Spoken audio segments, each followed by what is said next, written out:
چھوڑا. اب آگے کیا بھیج سکتے ہیں میں بتا دیتا ہوں, باقی سب پیچھے چھوٹنے والا ہے, آپ لوگ سمجھ جائیے. نبی اکرم صلی اللہ علیہ وسلم فرماتے ہیں انسان کہتا ہے میرا مال اور میرا مال, تو سن لو آپ صلی اللہ علیہ وسلم جو فرمایا حدیث کے اندر, انسان کا وہ ہے جو اس نے کھایا اور ضائع کیا, میرے اکاؤنٹ میں وہ آئیں گا, مطلب بھیجی ہوئی چیز میں وہ آئیں گا جو کھایا اور ضائع کیا, اکاؤنٹس میں آ گیا, میرے بھیجے ہوئے میں شامل ہو گیا. جو پہنا اور جو پھاڑ دیا, جو میں نے پہنا اور جو پھٹ گیا میرے آنکھ پہ, مطلب وہ سیدھا ہو گیا, یہ میرے اکاؤنٹ میں آ گیا, یہ بھیجی ہوئی چیز میں شامل ہو گیا. ٹھیک ہے. اور اس کے بعد آپ فرماتے ہیں اس کے بعد وہ جو اللہ کی راہ میں خرچ کیا یہ چلا گیا آگے, باقی سب وارثوں کا ہے, مطلب پیچھے چھوٹ جانے والا ہے. ایک اور حدیث میں آپ نے فرمایا جو پہنچ جاتا ہے اور جو رہ جاتا ہے, پہنچنے والی چیز میں کیا آپ نے فرمایا, ایک انسان کے 3 ساتھی ہے.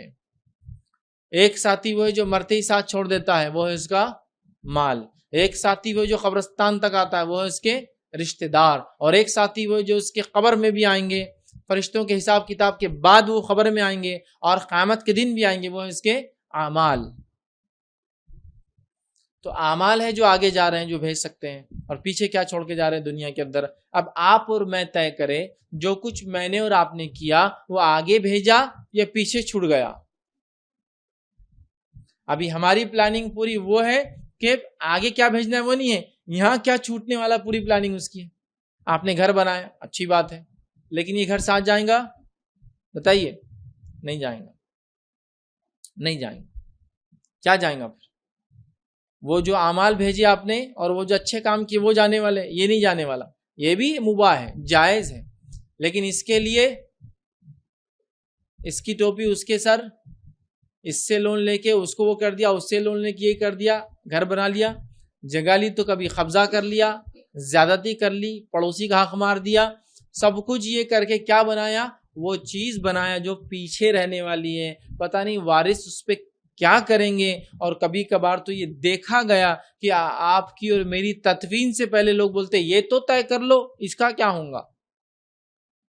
میں نے ایسے دیکھا ہوں واقعات کہ ایک خاتون کا انتقال ہو گیا اور اس کے بچوں میں ایک بچہ بولتا ہے وہ سب تو ٹھیک ہے, سب ہونے والا ہے, امی کا جو زیور تھا آنکھ میں وہ تو میرا ہی چھوں گا, بولے اس لیے کہ بہت خدمت کیا میں نے, باقی میں حصہ ہوں گا, اب یہ زیور پہ نو کلیم, یہ میرا ہو گیا.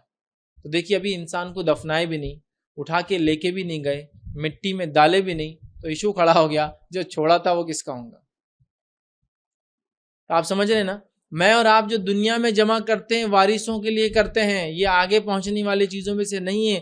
اگر وارث واقع میں تربیت یافتہ ہو اور آپ کے جانے کے بعد بھی صحیح جگہ لگائے تو اللہ ماشاءاللہ یہ تو خیر, لیکن اب لگائے نہ لگائے کون جانتا ہے.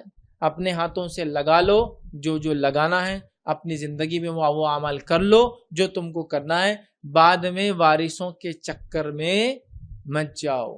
تو اللہ فرما رہا ہے انسان دیکھ لیں گا اس نے کیا آگے بھیجا تھا اور کیا چھوڑ کر آیا تھا. اب ہم دنیا میں کس چیز کی تیاری کریں, سوچ لے, آگے بھیجنے کی تیاری ہے یا پیچھے چھوڑنے کی تیاری, چونکہ یہ سب دکھنے